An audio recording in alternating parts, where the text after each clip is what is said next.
लाने को लेकर सीरियस है, ये बात सभी जानते हैं। सरकार की तरफ से बार बार इस मुद्दे पर जोर दिया गया और बार बार संसद में वक्फ बिल पेश करने की बात कही गई। खुद केंद्रीय गृह मंत्री अमित शाह भी साफ तौर पर ये कई बार कह चुके हैं कि वक्फ संशोधन बिल मौजूदा बजट सत्र में ही पेश किया जाएगा। हालांकि सरकार और बीजेपी के अंदर ही एक धड़ा इसे फिलहाल टालने की संभावनाएं तलाश रहा है और एक बड़े कारण की वजह से इस बिल को टाला जा सकता है, और वो कारण क्या है वो हम आपको बताने वाले हैं। ये विधेयक 1995 के वक्फ अधिनियम में बड़े बदलाव लाता है, जिससे सरकार को वक्फ संपत्तियों के नियमन और उनसे जुड़े विवादों के निपटारे में दखल देने का अधिकार मिलेगा। बीजेपी सांसद जगदम्बिका पाल की अध्यक्षता वाली संसदीय समिति ने 27 जनवरी को इस विधेयक के 14 संशोधनों को मंजूरी दी थी, जबकि विपक्ष द्वारा प्रस्तावित 44 संशोधनों को खारिज कर दिया गया। पिछले महीने केंद्रीय कैबिनेट ने इस विधेयक को मंजूरी दे दी थी। गृह मंत्री अमित शाह ने कहा कि ये विधेयक मौजूदा सत्र में ही दोबारा पेश किया जाएगा। हालांकि बजट सत्र 4 अप्रैल को समाप्त हो रहा है और 31 मार्च यानी आज ईद की छुट्टी होने के कारण ये विधेयक पारित नहीं हो सकता।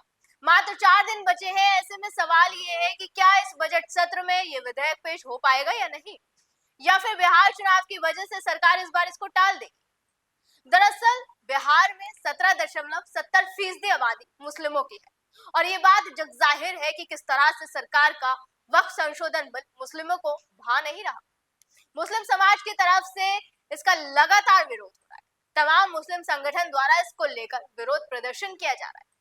उन्होंने किसी भी सूरत में वक्फ संशोधन बिल को मंजूर करने से इनकार कर दिया।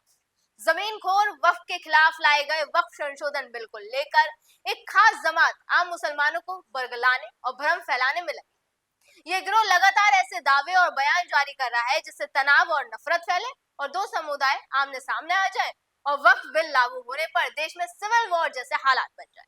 वही जैसे कि मैंने अभी बताया कि दूसरी तरफ बिहार विधानसभा चुनाव भी है और चुनाव में पार्टी को इसका कोई खामियाजा ना भुगतना पड़े, इसलिए ऐसा माना जा रहा है कि सरकार इस बिल को अभी कुछ समय के लिए रोक सकती है और बिहार चुनाव के बाद ही इसे आगे बढ़ाया जा सकता है, क्योंकि बीजेपी हर एक कदम फूक फूक कर रखने वाली पार्टी है, खासकर जब माहौल पूरी तरह से चुनावी हो।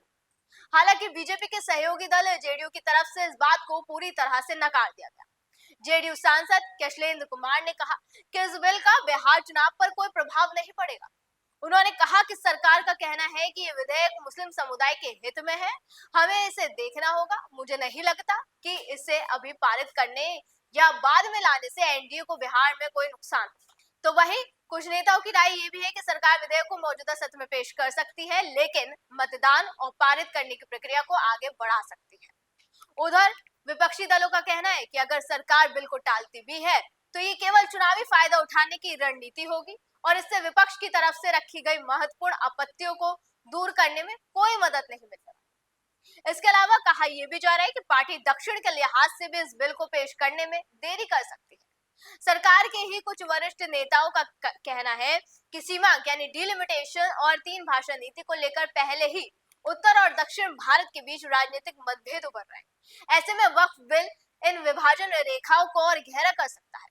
वहीं समाजवादी पार्टी के सांसद जावेद अली खान ने कहा कि बीजेपी संभवतः इस सत्र में वक्फ बिल को पेश नहीं करेगी, बल्कि इसे पश्चिम बंगाल और असम चुनाव से ठीक पहले लाएगी ताकि सांप्रदायिक ध्रुवीकरण का लाभ उठाया जा सके। चलिए अब इस बिल पर विवाद क्यों रहा है वो भी आपको एक बार समझा देते हैं। वक्फ यानी कोई भी चली अचल संपत्ति जिसे इस्लाम को मानने वाला कोई भी व्यक्ति धार्मिक कार्यों के लिए दान कर सकता है। इस दान की हुई संपत्ति का कोई भी मालिक नहीं होता, इसलिए इस्लाम अल्लाह को इस संपत्ति का मालिक मानता है। लेकिन इस संपत्ति को संचालित करने के लिए वक्फ बोर्ड जैसे संस्थान बनाए गए। बहरहाल वक्फ संशोधन बिल पर अब बीजेपी और विपक्ष में तुष्टीकरण बनाम संतुष्टीकरण की जंग तेज होती जा रही है। इस बिल में संशोधन यानी बदलावों की बात करें तो वक्फ के किसी संपत्ति विवाद पर फैसले के लिए हाई कोर्ट जा सकता है। हालांकि पहले वक्फ ट्रिब्यूनल का ही फैसला आखिरी माना जाता था। अब दान किए बिना किसी संपत्ति पर वक्फ अपना अधिकार नहीं जता सकता, लेकिन इससे पहले दावे के साथ भी कोई संपत्ति वक्फ का अधिकार हो जाती थी। वक्फ बोर्ड में महिला और अन्य धर्म से 2 सदस्य होने चाहिए, लेकिन पहले बोर्ड में महिला और अन्य धर्मों के सदस्य नहीं होते थे। कलेक्टर वक्फ की संपत्ति का सर्वेक्षण कर सकेगा और उसे संपत्ति का निर्धारण करने का अधिकार दिया गया है। इसके अलावा और भी कई बड़े संशोधन हुए, लेकिन ये कुछ बड़े संशोधनों की हमने बात करी।